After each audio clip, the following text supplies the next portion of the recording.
Good evening and welcome to the Star Chamber Show live podcast.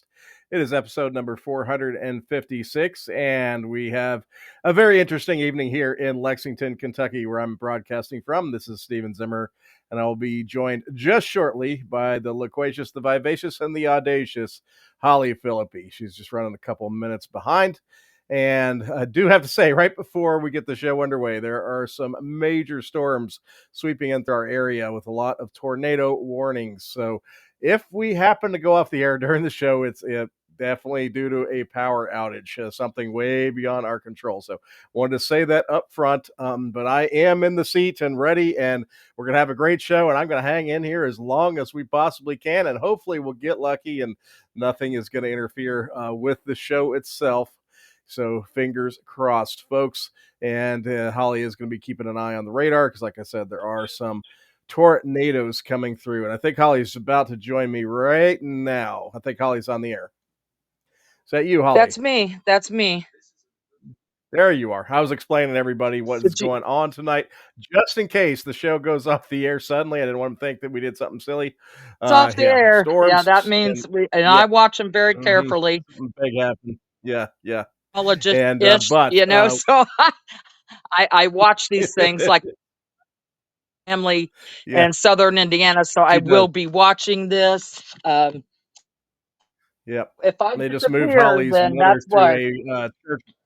Yeah, they just moved Holly's mother to a basement at a local church just a few minutes ago. So yeah, there's some definite stuff, big stuff coming through, but we'll hopefully we'll get lucky tonight, and it won't affect our broadcast because we have a great guest, one that I absolutely think is just awesome and been looking forward to having on our show, and who is also a great host herself. But we'll be getting to that in just a few minutes after we get through our first segment of the evening. We had a lot of activity with Imaginarium over the past week, as you know. The podcast is affiliated with the Imaginarium Convention, so we keep you up to date on all the latest news and developments for the event. And of course, every week we have lots of updates because it's a constant progression. And I think you'll see that in what I have to share with you now. Before I get into that, I do want to share some great stuff because last week was AuthorCon 5 and Spirited Giving. Took place on the Thursday. We've been running spots weekly, and we had the great show with Rebecca Cuthbert and DM Gay. They talked about everything about that event, and it just concluded this weekend. I do have notes from both Rebecca and James to share. From Rebecca, she said, the Spirit of Giving was a fantastic community event embraced by the Scares That Care community. DM Gay, Jamie Flanagan, Bitter Corella, and I all had a wonderful time. The audience is so kind, and we all had a lot of laughs. Jamie Flanagan and I also dressed up as the twins from The Shining and offered photo ops Friday and Saturday, raising additional money for the Scares That Care charity with donations. James Sabata did a great job, like he always does, coordinating the show Thursday night and supporting Jamie's and mine efforts with signage and advertising. Scott Bradley was our wonderful MC and kept the show rolling along. And the Spirited Giving vendor table sold many copies of Shadows in the Stacks by Shortwave Publishing, and those profits also go to charity. So that is a little report. I wanted to share it with you from Rebecca that I got actually just before the show tonight. And then I also got some thoughts from James himself. So he said that the event was for Scares That Care. Approximately 100 tickets sold. He doesn't have the final numbers, and Scott Bradley is the MC. And DM Gay did her first ever reading in front of an audience and read part of Revenge of the Furballs, a story about vampires, werewolves, and hamsters. Rebecca Cuthbert did 5 small stories and poems and arrived on stage dressed as a ghost to read Plea from the Ghost Haunting Your One-Bedroom Queen's Apartment That You Clean This Place the F up. Yes, and a little F bomb there. I won't say it aloud just so we don't get nixed on YouTube there. She followed that with Tumbling After, a curse thrown from the hanging tree. It's always a demon, and rest for the wicked. Jamie Flanagan recited his upcoming children's book, Boil, Moil, Goyle, Gargoyle. Then he read us The Solicitor, Unnecessary Companion Letters for chapters 2 through 4 of a perfectly splendid epistolary novel by Bram Stoker. A beautiful story of letters back and forth between Vlad and the brides. Brian Keene came in and with a reading of the true story of one of the worst convention experiences of his life. The final part of the show was the first ever live Midnight Pals reading featuring Bitter Corella, Brian Keene, Stephen Kazanowski, Wiley E. Young, Laurel Hightower, and Todd Kiesling. It was a hilarious piece where the authors share ideas for stories before each conversation degenerated into hilarity. Topics included Mothman's amazing ass, the power of prog rock, an argument over the plural form of Bigfoot, why everything is bigger in Texas, and obviously a bunch of Simpsons quotes. The event raised over $2,000 in ticket sales, with every dime going directly to Scares That Care. And Jamie and Rebecca followed that up by cosplaying as the Shining Twins and taking pics with people in exchange for donations of any size. They managed to raise $640 doing this, so James Sabata finished it off with an additional $26 donation to make it a flat $666. That is the report from James. And so, yes, you got reports from both Rebecca Cuthbert and James Sabata. How about that, Holly? That is fantastic. Follow-up, because you heard so much about it. I want to make sure you all got a little follow-up coverage of everything that happened at Spirit of Giving and, of course, AuthorCon 5. The photos were awesome. If you do see them online with James Sabata, Rebecca Cuthbert's into their social media, they shared them, and they were just fantastic. I mean, this fantastic stuff. I mean, it looked like it was a great time, great turnout, and obviously they raised a lot of money for a great cause. So that is some good news to report to you all tonight. And then as far as Imaginarium updates, we have a lot of guests and a lot of new programming that was added in just the last few days. And so we had award-winning filmmaker, screenwriter, and musician Herschel Zond is coming back as a spotlighted guest. Of course, he is amazing and also can do a great Frank Sinatra style show tunes and has done like sold out shows doing that. And he may be performing at Imaginarium. We'll have more on that later. But he is coming back this year. He had to miss last year because he was overseas doing productions in Europe. And now I think, everything's going well and the schedule is open. So, yeah, he's going to be back this July with us. And then we also have award-winning filmmaker and screenwriter Michael Fitzer joining us as a spotlighted guest.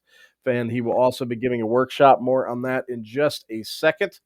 We also have award-winning filmmaker Jeremy Fothergill as a spotlighted guest joining us. We also added award-winning filmmaker, screenwriter, and editor Austin Sheehan. Very talented fellow. So, yeah, we actually had several major film side guests come aboard in the past week. And but that's not all. We also welcomed author and editor Angie Andriette, who also writes as Iris Applewood. And you all know her if you've been to Imaginarium before. She's a great guest, and she is coming back. And author Bette Dotson Brown is making her first appearance as a panelist at the Imaginarium convention. And then we also announced for the first time at Imaginarium, C.D. Britt, author C.D. Britt, and returning to Imaginarium. She was there in 2023, but back this summer is author, book blogger, actor Eleni McKnight is coming back. Very, very, very happy to see that happening. And then I'll give you a quick rundown of the new programming. We had one group of 2 new panels and 4 workshops were added. They included It Came from the Lemur Throne, moderated by Clayton Barnett, and also the panel Little Lemur on the Prairie. Now, these are sort of similar. It's almost like an A and B panel sessions, or 1 and 2, because they are going to involve readings from members of the Lemur Throne Circle of Writers and some others from the upper Midwest, groups coming in from Iowa. And they're going to be doing readings while accompanied by visual images that are generated by AI from the prompts from their text. So no, they didn't create anything in AI, but no, they little fun and just took the text of their actual works and saw whatever AI would come up with, and they're actually going to use that to accompany these readings. Really interesting, and should be a fun little visual presentation as well. And as far as workshops, we have a lot to go through tonight. Clash of the Egos, collaborating with a partner, presented by Elizabeth Beverly and Lorena Peter. talking about how to successfully collaborate in a writing project when you have more than one person doing the writing. So yes, that's going to be an interesting one. How to plot out your first or next bestseller. Presenter is Eva Vertris. Of course, you know that name. She is also the co-host of Vamp Chat with Dan and Eva, the great podcast here on Podbean. And of course, that is all going to be about plotting and various methods of plotting and in her own system that she highly recommends. And then Point of View by presenter Sharon LaCour, which is about the problems of establishing and maintaining a POV in fiction. And then we also have Writing for Change, Weaving Social Justice into Fiction with Care and Impact Synopsis, presented by Jay Van Landingham, and talking about how effectively to get themes and messages into a writing project without being, bash you over the head preachy, and making it more of an effective part of a, organic story style. So that's going to be a really, really good workshop if you're into, if you have a lot of special themes and messages in your writing that are very important to you. And then last but not least, we had another group of 6 workshops that were added, and you're going to love this news.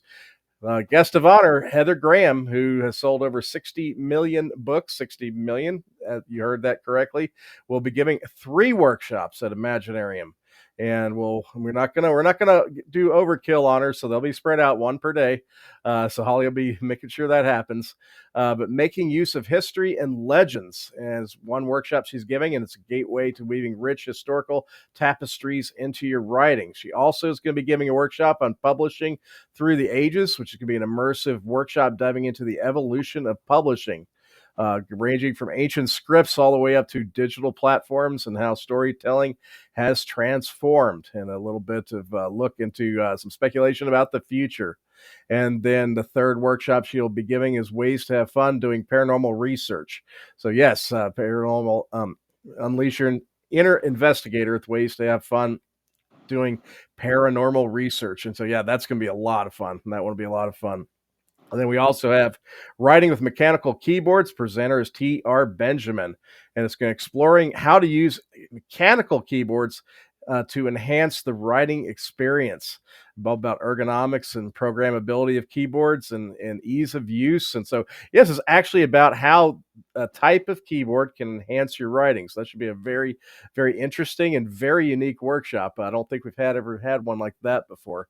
And then Writing Your Screenplay Synopsis. Presenter is Michael Fitzer, about crafting a power. And that was the Emmy award winning Michael Fitzer I mentioned just a minute earlier. And that's all about crafting a powerful synopsis. And it's an essential skill for any screenwriter looking to capture the attention of producers, directors, and audiences alike. So this will help you get there. And then finally, this is going to be a great workshop, Creating a World-Class Workshop. So by Paul Stansbury. And this is actually a workshop about how to give a good workshop. It's one thing that I think a lot of authors and filmmakers and all are very interested in learning how to create a good presentation and how to deliver a really effective workshop. And that's exactly what this workshop is about. So yes, if you want to learn how to improve your workshop presentations, we have that for you as well. So I'm going to go straight in because I know we had a little update on Scares at Care and AuthorCon. But tonight's show is brought to you by Sandy Lender, the genre blender. And then we also have the fine folks at Per Bostet Publications. But first, we'll give you a little bit from Sandy. Here we go. Are you a creative person working a 9-to-5 job to survive? Let's look at how to keep your energy and joy alive with the new motivational business book, Capture Your Dream, from author Sandy Lender. In Capture Your Dream, Sandy offers stories, lessons, inspiration, SWOT analysis, goal stacking strategies, and more to help you map your plan to achieve a dream job or side hustle. As a creative herself, Sandy knows it takes compromise and commitment to keep the day job to survive while chasing the dream to thrive. Assess your dragon score. Learn more about Capture Your Dream at AuthorSandyLender.com. And thank you very much, Sandy, for your support. Sandy had a big conference last week that she, yes, had another side quest. Unfortunately, she had an electrical car, an EV car that she was using that broke down. So yes, Sandy had another side quest. We always She talk has about, the yeah, worst luck with trips, adventures. I swear. She does, but she's all right. Don't worry, she's safely back home and doing well in Florida. And so yes, thank you very much, Sandy. And now I'll get over to Per Bastet. Per Bastet Publications is a small press based in the Louisville metro area, specializing in speculative fiction and other outside the box books. With 40 titles in print and ebook formats and a handful of audiobooks, Per Bastet offers a little bit of everything. Check out Frenemies in Space, Marian Allen's new science fiction short story collection featuring return character Smartmouth Connie Phelan, or try Michael Dabney's latest David Blaze mystery, A Deadly Game, a prequel set in 1984 Philly. You can find these titles and more at perbostetpublications.com, at Amazon, or you can find the press in person at Kentucky and Indiana book fairs and conventions. Per Bostet Publications, where timeless tales unfold. And a salute, as always, to Sarah Marion, T. Lee Harris, and Marian Allen, who I always call the literary triumvirate, or you can call them the literary trifecta if you'd like. So thank you very much, Per Bostet. And yes, we're running just about a minute over, a little over a minute and a half over. So we're going to go right to our guest of the evening. And this is an exciting one because this is a guest that's coming aboard the Star Chamber show for the first time, and hopefully the first time of many to come. She is a developmental editor and a book coach, and has a fantastic show, a fantastic Facebook group called Finish My Fantasy Novel. And I said show because she often hosts great video content and great interviews on it. So a great group to be a part of. And she definitely has a fantastic developmental editing service and book coaching service that she has under the name Whisler Edits. So now you've got the little bit of hint of who we are bringing aboard tonight. It is my honor and my pleasure to introduce to you Nicole Whisler. And so, Nicole, your mic is on. Welcome to the show. Hey, Stephen. Hey, Holly. It is an absolute pleasure to be here tonight. I know that you hosted PC Cast last week. I listened to the whole episode. It was fantastic. Well, thank you. Thank you. And we're hosting you wonderful. this week. And we are really excited to have you aboard. And yes. Last week was a fantastic show, and we know tonight's going to be one. And I mean, like I said, I've had the pleasure of seeing a lot of your content, and you are just such a talent and a great host yourself to the guests that you have in the Facebook group and the videos that you do. And like I said, you're also a developmental editor, and we love talking editing too on the show. But bring us up to speak. Give us a little introduction to yourself, and we'll kick off the conversation. Yeah. So I started off originally as a teacher. So I was an English teacher, a creative writing teacher. I even taught a little bit of Spanish, but don't ask me anything because I am far from fluent. And I moved on from teaching to developmental editing. And I really focused on fantasy writers. It's my favorite type of book to read, even though I read tons of different types of books. I enjoy quite a few different styles and genres. But I noticed something as I was editing developmentally for people. And I noticed that even though I really enjoyed editing and then sending people my developmental edits in the end, I noticed there was this component that was it was missing. I noticed that I would send them these long, almost teachy type of developmental editing notes where it was like I was almost trying to teach them how to write a book. It would be super long, super detailed. And I just really noticed that I wasn't helping them in the way that I really wanted to help them. But the problem at the time was I didn't know exactly what was the right way to help them. And when I say the right way, I mean the right way where I would be feeling totally fulfilled and as if I had really helped create a transformation in the author's life. And so I would send them my notes and I would get, positive feedback. We would have a little bit of back and forth, but it wasn't very personal. It was just like I took my notes, I sent them over, and then if they had follow-up questions, I usually handled that by email. And lately, the past, I would say 4 years or so, I've really switched gears and I've focused on book coaching. instead. And what I found was that it's a really, really great combo of my background in teaching and in editing. It's like you put those two things together, and that was it for me. That was what helped me feel like I was actually helping them in the way that I wanted to. So more recently, I really haven't been offering editing. I've just been helping them as they're writing the book. So I've been helping them get that outline in place in a way that it's actually going to resonate with readers. Because, as writers, we're always questioning ourselves. Like, is my story good enough? Is this something that is going to make my readers email me and beg me for the next book? So I help them with that, give them the confidence that their story will connect emotionally. And then I give them the next steps. Like, here's how to revise your novel. Here's how to pursue the path toward publication, whether that's traditional, whether that's indie. I don't believe there's a right publication path. It's just whatever's right for the particular author. So I absolutely love it. I feel called to it. I feel like it's so much more interactive with the author for me. And so for me, that was the piece that was missing on my end. And then also, if I could teach them how to write a really fantastic book, they could then go out and repeat the process in the future. So that's kind of my backstory and how I arrived at book coaching and why I love it. Yeah, it's not often that we get to talk to somebody that is specializing in the book coaching area, and a lot of people kind of that see it as a mystery, and sometimes even they look at different levels of editing as a bit of a mystery with line difference between somebody doing line editing, copy editing, developmental editing, and the like. But what would you for the listeners that have heard the term author coaching, could you describe a little bit about that side of things and the work that is involved typically do you meet with them on a weekly basis? What kind of timetable do you meet with these authors that are working with you, and about the coaching aspect of it? If you could just comment a little bit about that to give a clear idea on coaching. Yeah, of course. And it's funny you say that, because when I was first looking into editing, I had to get really clear on all the different, terminology. Like, well, what is a developmental edit? What is a copy edit? What is a line edit? What is a proofread? All of these things. And then let alone, what is book coaching?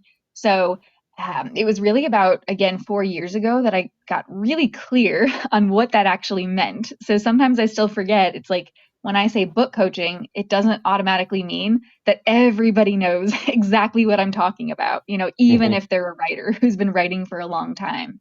So the main difference between developmental editing and coaching is that with developmental editing, you send in your completed manuscript, typically to the editor, and they're going to do, a full breakdown, a big picture, send back their notes, all of that, and then you kind of take it from there.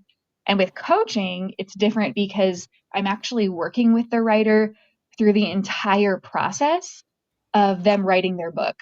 And so I can't recall the exact statistic, but it's a really fairly low percentage of writers who actually finish the books that they write. Like, there's a really high percentage of writers who want to write a book, or I should say of people who want to write a book. And then there's another, a certain percentage of people who actually start writing their book. And then the percentage of people who finish their book, it goes down to being, super, super low compared to the number of people who say they want to write a book. And so the cool thing that I get to do is I get to guide them step by step through the process so that they can never say, well, I'm stuck and nobody cares about this book except for me, so I'm just going to put it away and maybe I'll come back to it in 10 years. Because that happens. That happens all the time. So my job, if they're working with me, is to prevent that from happening. So every single writer that I've ever met, no matter how excited they are about their story, no matter how many details they already have in their mind about their story, no matter how much they've built their world, they're always going to reach a point, usually it's somewhere in the middle of the book, where they really start to question, am I going in the right direction for this book? Or is my story actually good enough that anybody is going to care about it except for me? Or maybe it's fear of failure. maybe it's fear of success. Like there's so many different mindset issues that come up. And so the cool thing that I get to do, in addition to showing them like what to actually do next and what's the next step they should take, is I get to talk through what they're thinking with them. So that anytime that one of those mindset issues comes up, so if they're like, well, I got halfway through my book and I'm just not feeling it, like I'm just not feeling that initial magic that I felt from the start. So maybe that's a sign that I'm not meant to be a writer. Or maybe that's a sign that I'm not meant to write this specific book. So I get to jump in and say, hey, let's take a look at that thought, because that's very interesting. That's one interpretation of the emotion that you're feeling right now. Like, yeah, maybe you're not supposed to write this book. Maybe you're not supposed to be a writer. Or maybe that's not the issue at all. Maybe the issue is that this is totally normal and you're questioning yourself just like any other writer does. And maybe the answer is not to put down your book, but to actually work through whatever is coming up for you, to face it head on, so that you can keep going, keep moving forward. So that's what I get to do. So I typically meet with writers every week. They can book calls with me every week if they'd like. And then since I'm also an editor, but like I said, I'm not offering full editing services, the place where my editing comes into play is that the writers can submit sample pages, so sample scenes, sample chapters of what they're writing. And so I read those scenes. They get to submit 3 scenes a month, and I get to read those scenes and tell them, hey, this piece of your scene is working amazingly. Like, keep doing this. And here, on the other hand, are some of the confusions that I had that readers might have as they're reading your book. Here's a place where we can play up the conflict. Here's a place where we can strengthen that tension. Here's a place where we can end that chapter on more of a cliffhanger to get readers to actually turn the page, and all of that. So it's super fun. I talk to writers all day long, and it's just really fulfilling because I feel like I'm making a difference in their lives and helping them move forward. And I get to know them better, and I get to know their stories better, talking about them or talking to them about their stories, all day long, like every week. We go through it.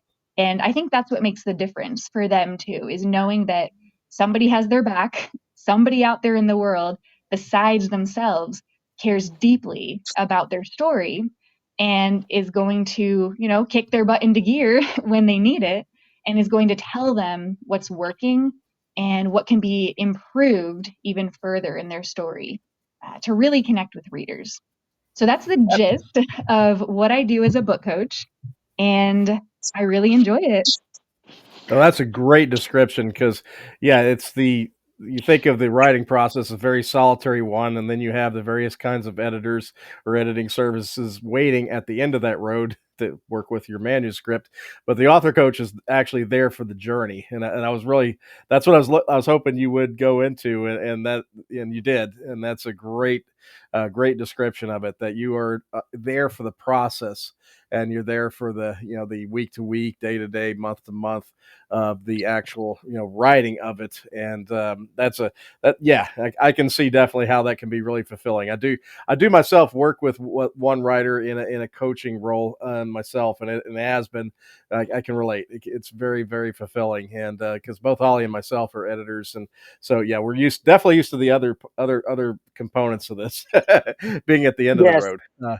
And I get exactly where you're coming from, where you're like, when you're editing, because especially with baby authors, right? Because you're more seasoned, and you've been in this business a while, and you want to say, oh, no, this would sound better, or this, but it's hard because you don't want them to lose their voice. So I wanted to ask you, what's your advice as far as an editor's perspective, even a coaching, that you still allow the author to have their voice present, and you step back to let their voice come through? There's a fine line. There is a fine line, and that's super important, because if writers came to me and I said, hey, let's just strengthen this story by doing A, B, and C, and then let's make this be your beginning and let's make your story end this way, then that would be me trying to like control their story. And so Right. the cool thing is that I'm super aware of that. And so Uh-huh. my job, it actually makes it easier for me. My job is not to make any changes to their Right. story that aren't aligned with their original vision. But it's one thing to say, it's kind of when you look for beta readers, and you don't want to go with beta readers who are like, can you just add like a fight scene between chapters 4 and 5? Because I was just like feeling, like I just really wanted like a fight scene there. Like that would be great. So one beta reader might say that. And then another beta reader, who's maybe a little bit more seasoned, might say, hey, it felt like there wasn't really conflict, happening at this part. What do Right. you see as the conflict in this section? And so Right. the first piece of advice is very prescriptive. It's like, you need to do this. And it's taking that power away from the author, From the which is author. terrible. It's awful. I would never do that. And then the second option is descriptive, where you're like, this is how I was feeling as I read. I felt like I was so immersed, up to chapter 3. And then I felt like I didn't understand what the conflict was anymore. And so that way the author gets to jump in and be like, oh, well, this is the conflict that's going on in my brain at this moment. So let's get it onto the page. And then we get to brainstorm different options, different ways they can do that. But I would never say, this is what you need to do in this moment, because I completely agree with you, Holly. It's essential that Right. I am not taking over their story by any means, but I'm just working alongside them and helping them bring their vision to life, not altering the essence of their vision. Yes, I agree. I agree totally. And I know there has been, well, even people that I've edited for has told me, oh, well, so and so told me I need to do this and this and this. And I'm like, no, you do what you want to do. You do what you feel should be in your story. It's your voice. I said, I'm here to tell you, oh, it would sound better, if you'd approach it like this, or maybe I would add some more description for this or that, or, you got a plot hole here, or, but yeah, not telling them, hey, this is how you need to word, blah, blah, blah, blah, blah. You need to add this fight scene at page 53, Exactly. and Yeah. go, Because then we're taking the proactivity away from the exactly. writer. And they're Yeah. like, why am I writing? Am I writing the story, or are you writing the story? Like, what's going on? That's it. That's when you become a co-writer. A co-author. Exactly. Mhm. Exactly. Mhm. Yeah. And I think you're right. I think that it's easy for writers to be scared. So if a lot of people Yeah. aren't even aware that book coaches exist, but if they are aware, that is a fear that I've talked some writers through before they started working with me. They're like, well, so like, what's your coaching style? Are you going to like change my baby that I've written? Right. And so I always Right. kind of Yeah. give them my perspective on how that works. And it always puts their mind at ease, because that is a valid Yeah. concern. There are people out there who would give them very prescriptive advice, and then Yeah. the story just transforms into something that they're really disheartened about, because they're like, well, this isn't what I meant to write. Like, what's going on right now? This is no Mhm. good. Mhm. This is not my vision. Yeah, it's been taken over, and yeah, that's unfortunately it happens, and it's awful, and we try to avoid that, and editors like us, especially we definitely try to step back and look at the whole picture and be like, no, let them have their voice, because as you know, every author have their different quirks, their different styles, their use of verbs, or some of them hate adverbs, some of them love them too much. Um, you know, There's Yeah. things like that, I mean, you got to tell them to pull back on some things if they're repetitive in nature. Some of them like one particular word too much, and I don't feel that's like taking over their story. I feel like that's giving um, constructive criticism, and saying, Yeah, hey, and even the you know, language that you use, I think yes, matters because if it's like super repetitive, the author is going to take it one hmm way if you say, you need to change this phrase, versus I Yes. noticed some repetition in Hmm. in this chapter. right, If this is on purpose, like if, it's one thing if it was they're trying to like create, a sense of rhythm or, something like that. But if it's hmm accidental, hmm we definitely want to address it. And I always like to right, tell writers, I'm like, you are your own boss. Nothing I say, like, I have no, like, I'm not going to be angry with you by any hmm means if you decide not to take my advice. Like, it's not my job to make sure that you take my advice. It's my job to present the reader's point of view and to Hmm. right, brainstorm with you if you want to brainstorm about ways to resolve what's going on, any potential confusions, or let's say that you really love this side character and I'm reading about the side character and I'm like, well, did you mean for this side character to come across as somewhat unlikable because of this? And maybe the writer's like, no, no, no, like I love this character, help me fix him. That's where I kind of step in and we get to have some really fun discussions about, well, what Hmm. could we do with that character? Because there are ways to introduce some more likability into the manuscript, into that character. And it's just really fun to be able to brainstorm that alongside authors. I think it is fun, the back and forth. I really do. And I enjoy it so much helping them bring their vision to the best it can be, because, as authors, it's never good enough. It's never going to be finished. It's never going to be good enough. But, you can work with them to get it polished to the point where they can be proud, of what they're putting in. Yes. That Yep. is the goal. Yeah. That's it. Yeah. Because I do work with a lot of authors who are perfectionists. That's one of the questions Yes. I like to ask them starting out is, do you view yourself as a perfectionist? hmm And how is that affecting your writing right now? And it's really interesting the different answers that I get. I had somebody watched my perfectionism video in my modules and she was like, whew, I feel called out right now. She's like, this is me. This is totally me.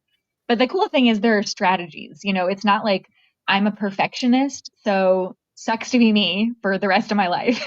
It's like you can coach yourself through that, and you can be a perfectionist if you want to be when it comes time for that. Like in the editing stage, I would argue like that's a great time to let your perfectionist brain come out to some extent, but not during the initial draft because you'll just Hmm.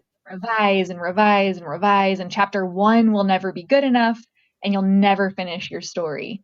And that causes a lot of frustration. So I get to call people out for being perfectionists and offer a new method of how to get those words on the page and to be okay that they're not perfect because perfectionism can step in later and it can do its job when the time is right. Yeah. Oh, you nailed it because Yeah. getting the key thing in the manuscript writing process is getting it down. There's always time for some revision later, then working with the editor. Of course, as you mentioned, writers, I think by nature would go into a eternal revision phase. So they need to get a sense of when it's time to go ahead and hand it off to the editor and do that phase. Otherwise, they'd be stuck in an eternal revision. But yeah, it's definitely a get it down and get the story told, and then fine tune it. And that's something I think a lot of authors I think get miss that and get kind of trip up over the revision process to Exactly.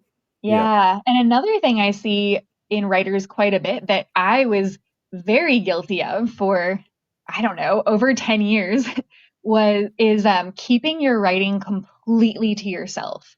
And I'm not saying that that's impossible, but at some point you're going to have to let somebody else look at your work. So like as a teenager, I would literally hide I would be typing on my computer and I would literally hide my work. Like I didn't even tell anyone in my family. I didn't Oh tell wow. my boyfriend, now husband at the time. I didn't even tell him for, I think it was a whole year that we were dating. I was, 18, 19. And I didn't even tell him that I wanted to write. Like I held it so close to myself. It was so personal to me. And it was like this fun secret world, it feels like really Yeah. fun at the time. Yeah. I know so many writers who do that as well. But the Yep. second that I joined a writing critique group, and it was run by an editor, I know that it's kind of hit or miss sometimes with writing critique groups. I happened to join a fantastic critique group run by a developmental editor who became like my mentor. And the second I joined that group and I put myself out there, I sent, gave them my pages, and I heard like their perspective and their confusions or just all of the thoughts that they had. I was like, oh, like this is so incredibly helpful. This is so helpful to know what readers are thinking because everything is very, very clear in my own mind. And the only way to actually make sure you're connecting with readers is to have readers, right? So it's Yeah. so important. I don't know if you guys have seen that as well with some of your clients, but that was I would say it's a mistake, but at the same time, it's easy to recover from that because all you need to do is change. All you need to do is find a critique partner, find a support, writing support group, a writing critique group, an editor, and you can kind of shift that. So that was a Yes. huge shift in my own life. Yep. And yeah, you just describe it very well because yes, Yep. a lot of writers tend to go into CIA levels of secrecy when it comes to their writing. And That would be and that would be yeah, me. That would be me. yeah, I call myself a closet writer. I yes, keep most. Yeah. I am a award-winning a poetry writer, but yeah, haiku poet. Yes, she yeah, is. yeah. Me and him both got awards for that from a Yeah, fish company. Long story. It's yeah, hilarious. He'll long have to story, tell but you yeah, some the King sometime. It's Oscar, King Oscar seafood haiku yes. contest. We've both come It in was a lot of like fun. second place and award winning, and they've sent us all kinds of swag, and we got their certificates, and it's fantastic. But yeah, that's so much fun. But yeah, I do call. I've been saying for years, I'm going to get my children's series. It's in my head. It's down in places, but yeah, I'm not letting nobody read it right now, because it's the same thing. You have that fear, right? It's Mhm, like this is my secret little baby. I'm going to keep it hid. Yeah. mhm. Yeah, Yeah, yeah, yeah, and I don't want anyone to get me wrong. I don't think that it's wrong to write by yourself starting out, if you're starting a new right, project. But I think the right. mistake is when you never, like it's Mhm, years, and you have mhm, like a manuscript and years go mhm. by, like nobody's read it. And I Right. know some really, really intelligent people who do that. And I always say, Yep. like, it's not a matter of intelligence. It doesn't matter if you are the biggest genius on the planet because you are still only one person. And so it Right. is always going to take somebody else to come in and tell you a perspective on your story that maybe to you, again, was super clear in your own mind. And you don't realize the confusions readers have until they actually tell you that. So we've got to Right. create those opportunities where they can tell you. Exactly. Exactly. And it's even more fun when you know these things and you tell people these things.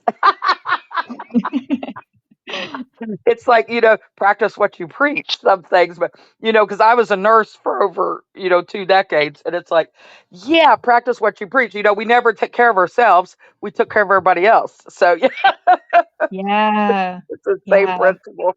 It's true. Yeah. Exactly. Yep, yep. It's hard. It is. And being in the business for so long and you get to know these things, then it helps you even more to be able to coach and to share your feelings with them, and then they see, hey, I'm not the only one. Yeah. You Yeah, know, that's so I'm not true. alone. Yeah. Yep. Absolutely. I You're like, run nope. a workshop with my clients every Friday, and that's where I go live and I talk about what's working and what can be strengthened in their scenes. And I think it really helps them to be able to see my comments on other writers' scenes in addition to their own. Because I don't know how many times a writer has said to me, like, it was so clear in my head, and I get exactly what you're saying. So thank you. Just a whole mindset shift, and it can be fun. And now that you brought that up, because you have brought a lot of the things that you're talking about are very much reflected in what I've seen in your Facebook group, and that's Finish My Fantasy Novel on Facebook. So if you're on Facebook, great group to join. If you're a fantasy writer, you're going to love it, to get a lot out of it. And I think that any writer could get a lot out of it by being in that group. But you're approaching closer to 2,000, about 2,000 members, if I remember correctly. And it's a really active group, and you do free critiques, and you have writing sprints, and you have live trainings, and then you host interviews. And I was privileged enough to be a guest with you, and you're a fantastic host. But talk a little bit about when you started the Facebook group, and clearly it's implemented a lot of your vision of these kinds of things and that mentorship kind of vibe. But I'd love for you to talk about the Facebook group and its development. Yeah, so I started that as a result of just in obedience to the coaching program that I joined, again, around 4 years ago or so. And so I joined this online coaching program that taught you how to run your own online coaching business. And part of it, as you guys know, with marketing, it's like, well, you've got to get the word out there that you are a coach. Like, you can't just say, I am a coach, and then tell nobody and expect to have clients.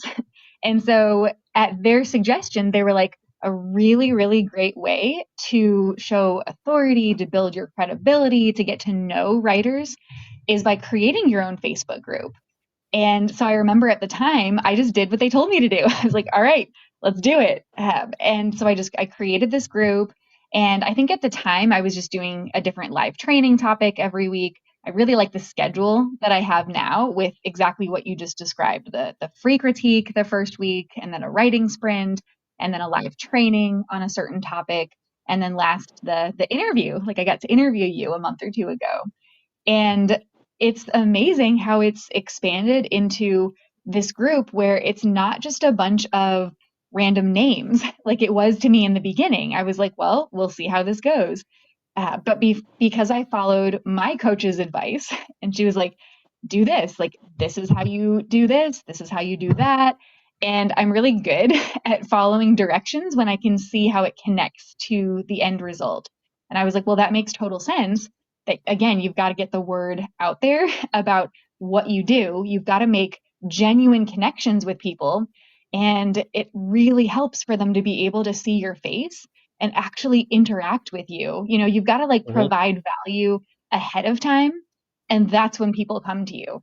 And it worked. It worked amazingly. I have made amazing connections with people in that group. I have, regulars who show up to my lives. I have people watching the replay. I have just so many interactions with people that I actually have gotten to know in that group. And so, yeah, it was kind of a pleasant surprise to me how well it went. And I think it's partly due to I'm really good at being consistent. So if I say I'm going to do something, you can bet I'm going to follow through with it. Versus in the very beginning, if I had listened to those thoughts, these thoughts go through any coach's mind where you're like, okay, am I going to present myself in a way that I'm going to attract writers, that they're going to want to work with me? Are things going to go wrong? Is this going to happen? Am I going to have tech issues? The answer there is always yes, right? But I was able to push past all of that and just do it anyway. And it's the same advice that I give my writers. It's like, okay, you've got to have your first draft. You don't need it to be perfect. In fact, I would argue that it should not be perfect. If it's perfect, it means you spent too long on it in the first draft stage. And so I had to take my own advice and say, okay, let's go live. Let's start posting. Let's start getting to know people in my audience. And if I fail, all the better, because then I'm going to learn from that small failure and I'm going to do it better next time. And so I've just done that week after week. I've been going live and creating opportunities and just providing value for the group. And it's really paid off. I absolutely love my community, even though I had no clear vision in the very beginning of, okay, will this Facebook group actually, work out? But it's amazing to see the results that happen when you put in the work, you show up, and you're consistent. Just like the same thing happens when you're a writer. You put in the work, you show up, you're consistent. If you have some trial and error going, it's like, how could you not get the results? Because you're always learning.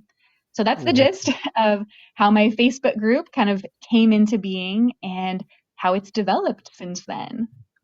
Yeah, it's an active and growing group. And for the listeners, if you're over on Facebook, look it up under facebook.com/groups/finish my fantasy novel. That is the link. And it's a very vibrant group. I mean, every time I've checked in there, I mean, you've got a lot of commenting and activity, and I see some of those regulars you're talking about, and the videos are extremely helpful to writers. And like I said, even if you're not a fantasy writer, I think you can get a lot out of the content in that group too. So it's I highly recommend it. But fantasy, I mean, as you know, it has a lot of subgenres these days, so it does cover a wide range. Everything has a lot of subgenres, not just fantasy. There's it's Cross genre, crazy. yes. And a lot Yeah, of things well, have cross adopted genres and all fantasy the elements. Yes. subgenres. Mm-hmm. Yeah, I mean, we learn more every day. We're publishers too, and so somebody will come and I'll be, Steven, have you heard of this one? People are coming up with some really cool Yeah. stuff. We got a panelist coming, going to do a workshop on uh, cli-fi. And I had never heard of cli-fi, but it's climate science fiction. Oh, interesting. That's a new Specific one for genre. me Cli-fi. too. Yeah, Yeah. isn't that neat? And I was like, I want to kind of look in on I'm going to peek in on this workshop because I'm like, that's interesting. I had never heard that one. Yep. That's Yeah, you're so Diego right that Tovar. new genres Yes, are developing all the time. It's so true. And I and do it's tend to fun. let, if people write science fiction and they want to join my group, I do tend to let them in because of Uh-huh. exactly what you just said. A lot of my tips apply, especially, science fiction is a speculative world as well. Right, So Oh, yeah. absolutely. right.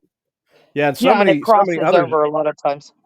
Yeah, and so many other genres are blending fantasy elements into what they do. So with the Oh cross Lord, yeah. genre novels, so they do need to learn from fantasy coaches, fantasy editors, Yeah, fantasy yeah. authors.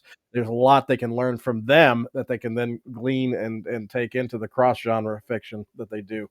So Uh, there's a lot of value to all of I'll say, what you're doing yeah, there. as things as we develop, as humanity develops, language develops, we develop in our writing. It's fantasy is not just boxed into elves, dragons, merlins, all that anymore. It's much broader, and all the cross connecting. Yeah, Mm. it's really With neat. cross It genre is. I fiction, yeah, love it. I love the it. blending, yeah. Yeah, I love it. Yeah, But it's always been my favorite genre. I actually remember as a kid, my dad even asked me, he's like, "Are you gonna read anything other than fantasy?" Because it's always been my favorite. And as I grew up, I started See, to read nonfiction that I never used to yep. read, and I really widened my range. I read about anything. There's not really a Mhm. genre out there that I would absolutely put down. But I always remember that, and so I'm like, Dad, it kind of paid off. It kind of worked out in my favor, and I love it. It's such a fun genre. It's the best. Oh yes, my roots are fantasy to the core, and Yeah. so yeah, that's how I grew up, and gradually, like became introduced to other genres as a writer, and then as a reader, I was always encouraged to read broadly, and I always encourage authors to read outside their genre because you can learn a lot from other genres of writers. But Oh, yeah, sure. fantasy is just up. Yeah, that's it. That's one of my core passions, of course, and it's my roots. So I know exactly where you're coming from there. Yeah, absolutely. And Yeah. but I want to ask you a little bit about your partnership with Apex Writers and Ben Wolverton. as far as reaching out to you and working with them for Apex members. Yeah, so that was super fun. So I don't know if the listeners here are familiar with Dave Farland, but he's passed away now. But he was a mentor for writers like Brandon Sanderson, Mm-hmm. Stephanie Meyer, and, James Dashner, all these like big names. So he's a big name out there. And I actually joined Apex again about, I don't know, 3 or 4 years ago, something like that. And then I temporarily paused to really focus on my coaching over my writing at the time. And more recently, I think Ben Wolverton he saw one of my posts on Facebook, and he asked to join my Facebook group. This was maybe a year ago or a year and a half ago. And he watched some of my live trainings, my content, and he reached out to me. He was like, "Hey, we should collaborate sometime." And I was like, "Awesome. Like, let me know, if you have ideas." And then more recently, just in the past few months, he reached out again and asked me to lead some accountability and writing sessions, like writing sprint sessions for Apex writers. So even though his dad passed away several years ago, Apex Writers is still going strong. And I was really excited when he asked me to do that. I was like, well, this is just a great honor on my part to be able to collaborate, with some of the greats, honestly. So we had our first writing sprint session and accountability session a few weeks ago, and it went really well. And I get to be doing that twice a month now, showing up and meeting more writers in the group and just checking in with them, hey, what'd you get accomplished this week? Hey, let's do a quick writing sprint where we turn off our cameras. We set goals, we turn off our cameras, we just write. And then when they hear my voice again, they pop back on around 30 minutes later and we talk about how it went. Did you meet your goal? What's your new goal coming up for next week? As humans, I really believe that we are goal-oriented creatures and that if we have no goal and we're just wandering around aimlessly, we feel like we don't have like that clear sense of purpose. It messes with us. Like it does something in our brain. Versus if we tell ourselves, this is my goal, like this is what I am working toward, this is what matters right now, and you have the accountability of other people, that you've let in on that goal, it really helps move you forward. So I'm a big believer in writing sprints, in accountability. I tend to, just like many writers, I tend to write the majority of what I write, like, on my own. But here and there, to have that accountability session and that group sprint, it really puts you on track and it gets you to see what other writers are doing as well. And sometimes you get ideas just, bouncing what you're doing off somebody else, what they're working on. And it's just a really kind of inspiring way to go about writing your book. And it's a good check-in. So I love it. And yeah, I was really pumped when Ben reached out to me and asked me to lead those. Oh yeah, that is awesome. That is awesome. And yeah, when I had seen that you were doing that, I was really hoping to hear you comment a little bit more about that tonight. So that is awesome. Yeah. And another thing that is of note that's coming up is you have a speaking engagement coming up at David Rank's Novel Book Camp. And I wanted to give you a chance to spotlight that because that's also a very, very cool thing. Yeah, that's coming up at I believe it's the last week of June. So it's called the Novel Book Camp, and it's in Racine, Wisconsin. And Dave Rank, who heads it up, different from David Farland, but Dave Rank reached out to me, same thing, through Facebook. That's my primary platform, and asked me if I was interested in being the speculative fiction book coach for that. It's like a retreat / conference is what it is. So there's time for writers to actually write and relax. There's time for them to attend sessions. So I'll be teaching a few sessions. And then for just a handful of writers, which I believe there's one spot left, I am actually reading their full manuscript ahead of time before I arrive at the conference. and then working with them throughout the week. So providing an overview of here's what's working in your completed manuscript, and here are some, changes that I would recommend. Again, always based on the descriptive changes, always based on my confusions and not my like preferences, based on what's going to, resonate with readers. And I'll be able to work with them throughout the week as they're continuing to work on their novels. So that's for any, fantasy writer or science fiction writer. They can just contact Dave Rank if they're interested in claiming that last spot. But again, I was just excited that Dave reached out to me and asked if I wanted to teach a few lessons during the week, and also just the idea of getting away for a little bit, being in that writing retreat type of setting. I think that'll be inspiring for me as well. So it's a win-win, and I can't wait to show up for that and meet these writers in person. I have a few of my clients actually who signed on, and so I'll get to be meeting them in person for the very first time. Everything Nice. I do is Zoom. It's online. I used to teach in person, but recently everything I do is online. So I'll get to meet them face to face, and I just can't wait. Yeah, the writing retreats are a blast, and you're going to love it because both Holly and I were guests at one of Michael Noss last year, one of his weekend writing retreats, and we did novel critiques and things like that as the guests. And but it's so nice to be able to just have a nice laid back kind of environment where you get time to hang out and socialize as well as do the work on the and take set the sessions, going over the material, and but get it, you really do, you come out of it really getting to know people and form new friendships, quite frankly, because we formed new friendships with several of the attending writers that have really built since then. So you're gonna love it. Community is everything for writers. Yeah, you're going to love it. And I encourage anybody that has not participated in one of these. They are very, very valuable. So if you got one spot, like you said, maybe one of the Star Chamber listeners can grab it. Grab that and spot. Just to clarify on that, I believe there are still spots open for like the general, retreat and conference.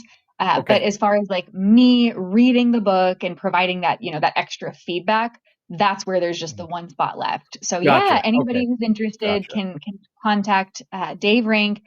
Honestly, if they just Google Dave Rank novel book camp, Wisconsin, it should pop right up. They should see the website with all the instructions, and they can look more into it. Yep. Yeah, those immersive experiences, they're fantastic. Couldn't endorse them more as far as for writers that are coming up. And so yes, I mean it sounds like you're gonna be quite busy, with the partnership with Apex Writers, the Dave Ranks Novel Book Camp. Of course your Facebook group has always got activity, and you got a lot going on there, Nicole. I do, and that I didn't mention that the coaching program that I talked about when I initially joined, again, 4 or 5 years ago. So they really liked me. They really liked my dedication and my mindset. And so they ended up hiring me. And so I also part-time teach coaches how to create their coaching program, their business, and to have that online presence in, how can they like attract clients? How can they establish themselves as someone of authority, someone with credibility? So that's actually another passion of mine that I really love. That was a huge surprise to me. I never thought that I would love talking about, marketing your business as much as I do. My focus is always on my coaching, but just 2 days a week, I'm talking with other coaches about how they can really build and expand their coaching business. So I love that as well. Yeah, we mentioned at the beginning of the show that the Imaginarium, we have a great presenter giving a workshop about how to give a good workshop. So that's an often overlooked area, is how to do these things, like you said, where you're coaching other coaches and how to be better coaches, and or in that instance, give a workshop on how to give a workshop. You do need that level of training, and that's great that you're doing that for author coaches, because it is a very it's a mysterious area for a lot of writers. They look at the word author coaching and kind of wonder what exactly it is, and then you have people that would be good coaches that are very astute as editors and you're in the publishing world and who would be good coaches, and often they don't know that they do have the skill set to be a good coach.